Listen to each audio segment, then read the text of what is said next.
Yanga mlifanya la maana sana kuwaleta wale makomando ile siku ya tarehe 8 wakawazuia Simba kufanya mazoezi. Hichi kipigo cha leo cha Dodoma Jiji kilikuwa akiwahusu. Hiki kilikuwa ni kipigo cha Yanga. Yaani yale mabao 6 leo waliopigwa Dodoma Jiji ilikuwa ni mabao ya Yanga ya tarehe 8. Tungewapiga bao 10.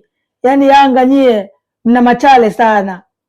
Kipigo kile kilikuwa ni cha kwenu. Hawa Dodoma Jiji tumewaonea tu. Sasa kwa furaha yangu ya leo nimempikia baba mjengo futari ya samaki wa kupaka. Samaki wa kupaka amefika kileleni.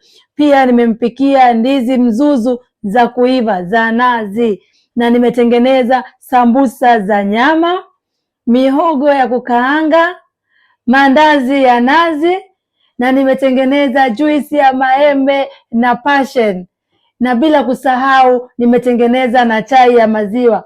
Leo mume wangu furaha nilokuwa nao, ule ujigaragaze. Chakula cha mama mjengo kimefika kileleni na samaki wangu wa kupaka amefika kileleni. Karibu sana mume wangu, kula kujigaragaza. Yaani hii ni furaha yangu ya Simba kuwafunga Dodoma Jiji